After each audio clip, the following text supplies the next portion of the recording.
Saludos a todas y a todos. Tenemos a don Gustavo Adolfo, colaborador del CEN. Ha colaborado durante mucho tiempo con una empresa turística. El día de hoy él nos estará contando o ampliando la información acerca de cómo surgió lo que fueron las ideas del turismo y algunos conocimientos que él tiene acerca de la flora y fauna de acá de Peña Blanca, donde termina la cordillera Isabelia, una de las tres más importantes del país. Con ustedes, don Gustavo.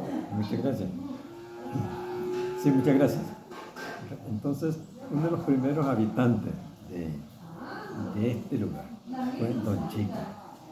Antes de él, y otro señor que vive por allá abajo, uno de los Cruz, de la familia Cruz. Y antes de ellos, aquí no vivía nadie. Si acaso venía alguien a cazar y nada más. Entonces, lo que se sabe es que este era parte del territorio de una etnia que ya no existe. Eran los Ulhuas. Entonces, los últimos Ulhuas se anexaron a las comunidades mayagnas que viven aquí cerca de Mayagna quiere decir lo que llaman sumos. Es decir, desaparecieron como etnia individual y se juntaron a otro grupo de Mayagna que había aquí. Entonces, lo que se sabe de algunos ancianitos que se entrevistaron en aquel momento, por curiosidad personal, ¿verdad?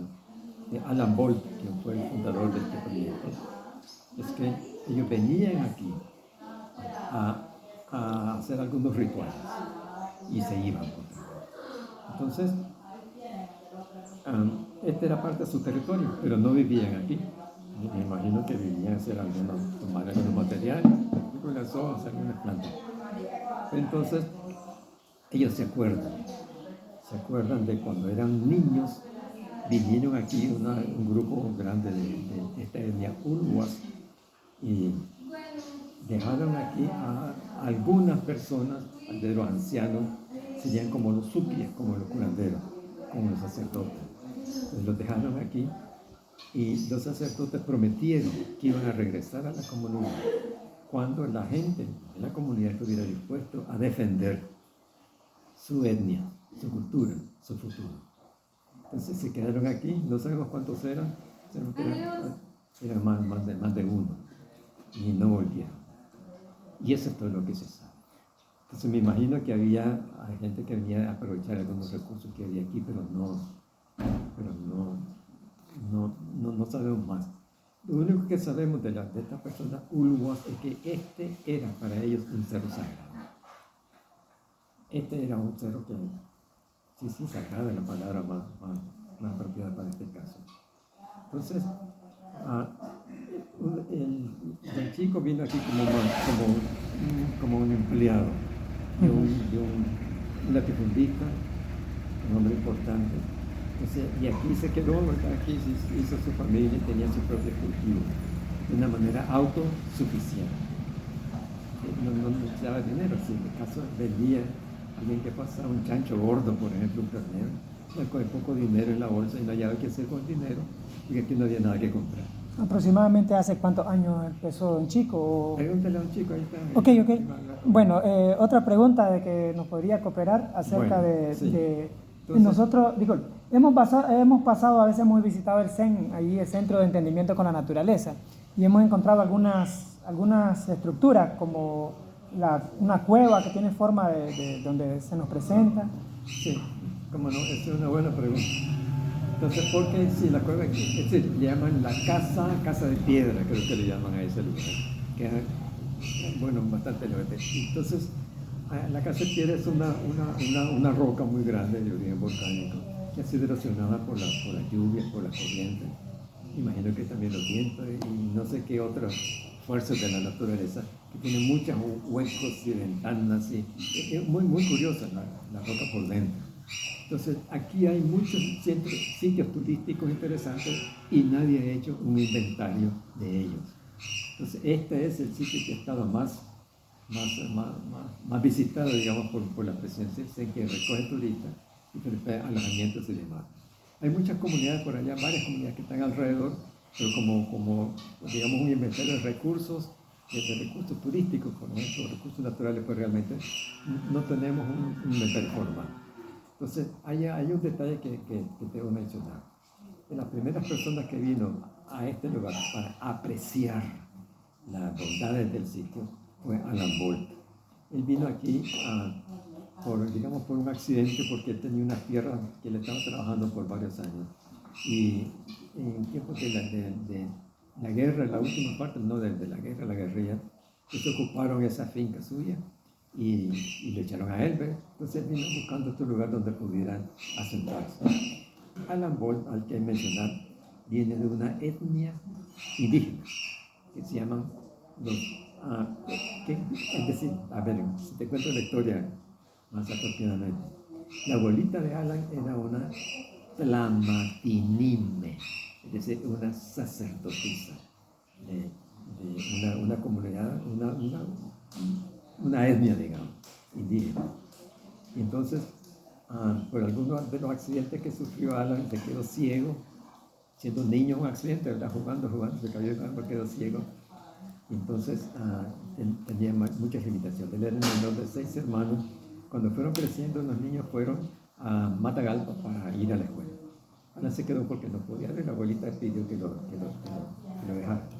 Entonces, con sus capacidades de plantas medicinales y características, se puede llamar sobrenaturales o mágicas, poco a poco Alan fue recobrando la vista, pero se quedó callado, no dijo nada, porque no quería ir a la escuela.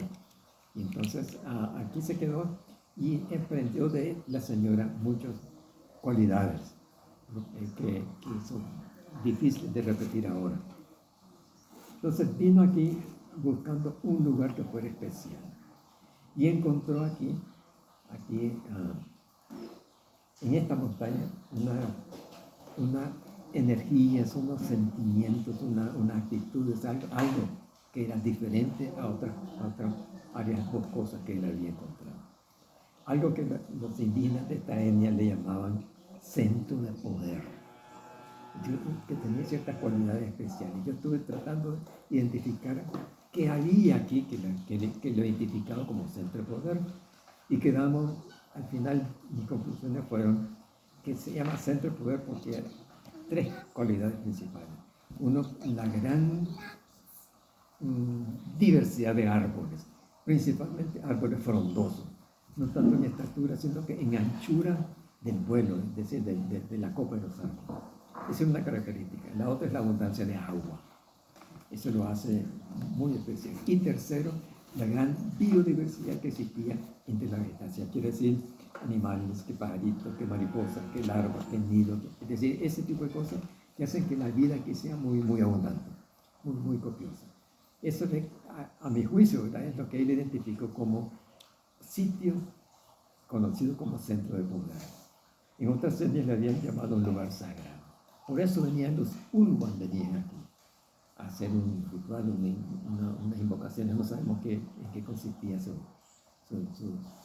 ejercicios que ellos realizaban, porque este era un centro de poder. Ahora, personas que han venido por aquí que no son indígenas para nada, no son para nada indígenas, pero cuando suben aquí ellos sienten alguna energía, algo que hay aquí que no hay en los otros lugares, aunque sean bonitos, pero tienen una energía especial. Entonces, aquí empezó Alan a identificar esas características, y por eso le llamó entendimiento con la naturaleza, para reconciliarse con la naturaleza, porque aquí había algo especial que vale la pena ser conservado. Entonces, recuerdo que vino por aquí, yo estaba aquí, ya cuando vino una señora maya, indígena de Guatemala, de la religión maya, y anduvo con nosotros. Alan estaba ahí y yo también andaba con ella, y él tomaba hojas de un árbol y lo agarraba entre sus dedos y hacía un signo, algo así, con la hoja en medio. Ve y dice, esta hoja se come. Una planta que yo no conocía, pero sí esta hoja se come, porque miren, decía. Entonces había algo como que en algunos momentos el dedo costaba que se separara. Entonces así ella reconocía ciertas propiedades de la naturaleza que nosotros no conocemos. Hay las rocas grandes también son sagradas. Y no es que son mudas, lo que pasa es que están guardando silencio, decía ella, ¿verdad? Entonces una interpretación muy hermosa que hacía de la naturaleza que valía la pena como que rescatar. Lamentablemente no se hizo este ejercicio. Ana falleció el 3 de